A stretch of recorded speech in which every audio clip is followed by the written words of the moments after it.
So not just teach, that takes, the ability to, increase your margins, because $25 shirt versus a $55 hoodie, you know what I'm saying? Right. It doesn't really compare. And then on top of that, that's just like the baseline. When you start talking about, different vinyl and different stuff like this, like the price go up. Yeah. And then once we start, adding in screen print, the screen print is now going to be the base of all the costs, like the 25, this and that. Vinyl is going to start at pretty much more than that. So looking at these numbers, looking at, not only our merchandise and all that, but mentioning, the investors agreement, nothing. Right. Now, not just on the products and services, but, we put investor agreement together, and this kind of like breaks it down, the story and all that, and where your investment goes and some of the returns on that.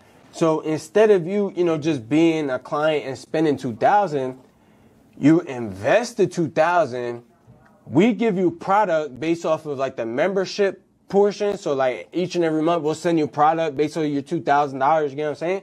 But then after that, once you reach the maturity date, you're going to get return on your investment, not just the principal. So like, let's say you put $2,000, you should get $5,000 back. Now that's going to be, maybe after like 2 years or something, because you got to let your money work. You know what I'm saying? Real rap. And it's not just your money, but we're pulling the money together. Because when we also learn from like, what's it called? Hedge funds and different stuff like that, you have a lockup period where the money has to go into different vehicles. So let's say we take everybody's money, we pull it into real estate because we need real estate. So if we get a space like this in Jersey, start producing content, get memberships, now that becomes a cash flowing investment that we could take that money and now pay back our investors. Exactly. So you get it. And even without that, we made a strategy based off of the merch because, we've had people buy merch that wasn't even hot. So why wouldn't they buy this? So we're only increasing what we're doing so that we can know that these numbers are able to hit.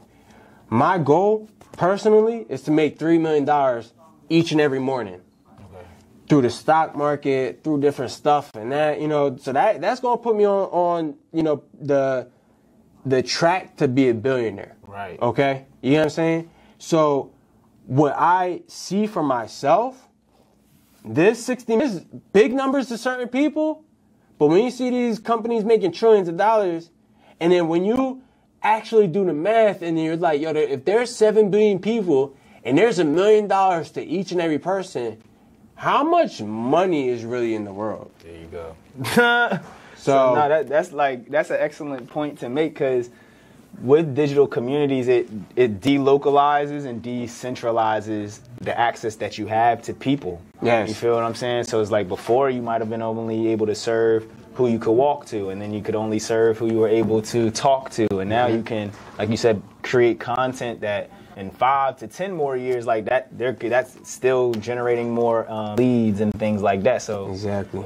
Before we slide today, or even get into a deeper part of the conversation another time, because I want to actually expound on this, because we're doing a lot of mutual things. So what are I always like to try to create some content, some short form content for Instagram, because that's how people get acquainted and engaged with these longer forms.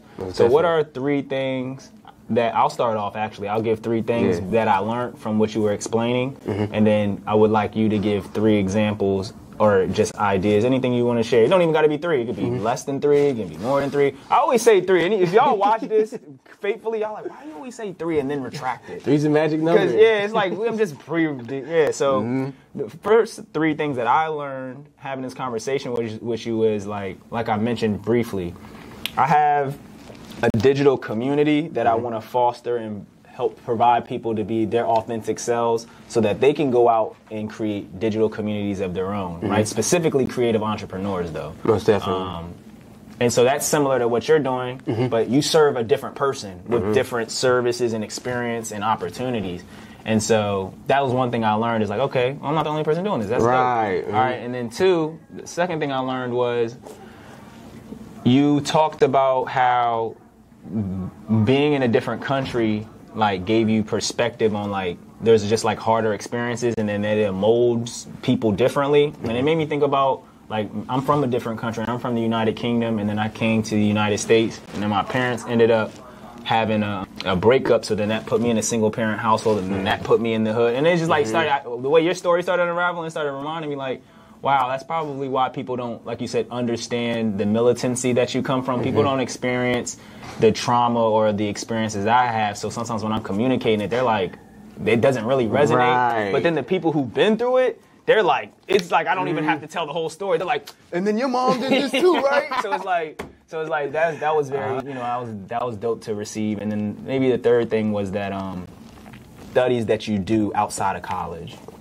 right? So like if you wanted, you just talked about all these millions of people and billions of dollars, and it's like the larger majority of the population in the world does not go to United States college. That's not what they buy and sell all day. Okay. So like if you just are only using products and marketing them based on the 300 million people, like you just mentioned, that's the beginning. But that's not the end. Like that's just like you could start in America, and then like maybe you can translate all your work into Korean with AI, and then the same video you just made could like serve. It might not serve, like you said, it's not about getting the whole population of Korea, but if there's 60 million people and then you apply those 10% rubrics, you might walk out of Korea with 6,000 clients, right? So it's like, these are just interesting things that I learned, and, you know, even just like was able to be reassured of, right? So you can go and take it over, like, on 3 things you want to offer to people. And I'm happy that you received it too, because, you know, as a creative, and, you know, I want to say that, you know, you're a genius in your own right too. So as like a genius, because this takes a sort of genius to take nothing and to make it something. So when you start to, you know, get on that pathway and like you start to really, you know, hone in on yourself, you know, you try to find your tribe and people that could, just like you said, resonate with your story. So, you know, I too am more confident because it's been a while since I've been on an interview. So, you know, our connection and then you asking me to, you know, hop on reaffirms and reassures that, you know, where Briats is going, we're on the right path. You know, we're fulfilling the right market. There is a need for our business and for our services, for our brand outers, because, you know, since people can't see, because I like to do stuff low key a little bit, so since people can't see the immediate cash flow, they be skeptical. I get you. But just like I broke this down, I'm like, yo, if you really like paying attention, if you really listening, you don't got nothing to be skeptical. It's like simple numbers. So like seeing other people that are like-minded like me, you know, growing, developing, and like persevering, that, you know, gives me more confidence and stuff. So I guess, you know, that's one. Right.